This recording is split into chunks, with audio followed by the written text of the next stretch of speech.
Mata, Alena, sabi na nga ba at darating ka? ikaw ba ang tinig na narinig ko sa aking isip kanina? Oo, ako nga. Kung gano'n ay, ano ang dahilan mo?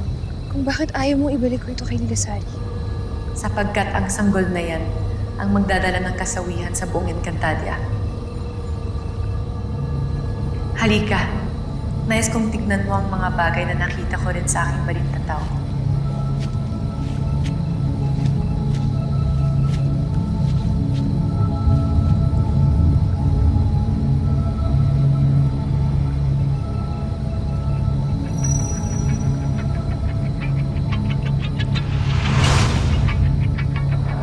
Natagpuan mo siya eh. Apisales. Akin na ang anak mo. Hindi, Hagorn. Huwag ka nang tumanggi, alam mo wala kang laban sa sarili. Tawag ka sa akin. Ngunit kailangan ka nang tumalang.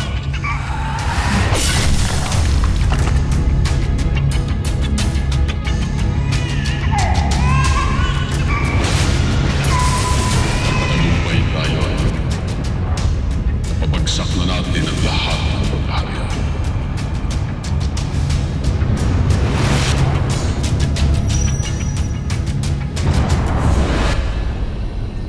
Ngayon, Alena, sabihin mo sa akin kung tama bang maibalik pa ang sanggol na yan sa kanyang tunay na ina. Ngayon, batid mo na kung anong mangyayari sa kanya kapag napasa kamay siya ni Hagorn. Ina?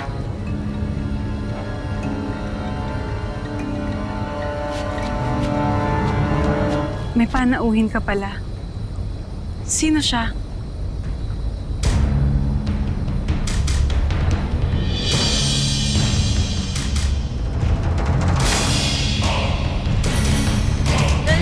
Bakit ka nagbalik agad, Lilasari? Sapagkat may nakita akong mga hato. Hinahanap nila ang aking anak. Ina, sino ang iyong panauhin?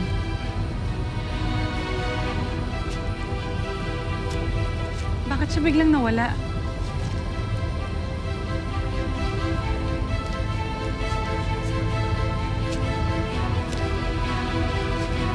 Sino siya, Ina? Isang kaibigan na naparito lamang upang manghingi ng payo. Yun lamang. Nagaya ko ay kailangan din ng tulong mo. Ina, nakita ko ang mga hator, hinahanap nila ang aking anak. Hindi ba nangako ka sa akin? Nangako ka na gagawin mo ang lahat upang makita si Deshna. Nagmamakaawa ako sa iyo ngayon.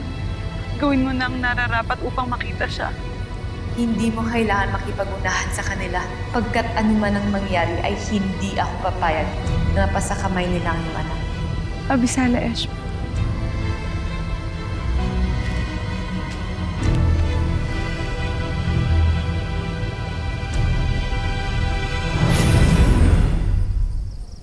Naabisala, Eshma.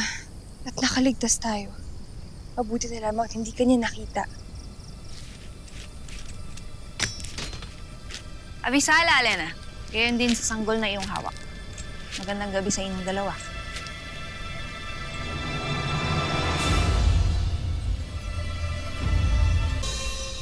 Anong ginagawa mo dito, Gun?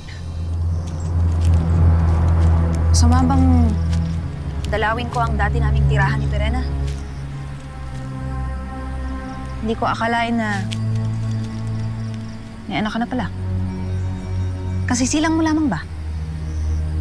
Oo. Kung gano'n ay binabati kita. Abisala, Eshma. Pashnea, sa tingin mo ba ay malilinlang mo ko, Diwata? Batid kong hindi sa iyo ang sanggol na yan. At may hinala akong kanino yan, kay Hagorn. Anak yan ng hari ng mga hator. Anong gagawin mo? Gagamitin mo sa akin yan? Kung magtatangka kang kunin ng bata, oo! Dahil hindi siya maaaring maibalik kay Hagorn. Napapahama ko ang buong Encantadia. Kalokohan!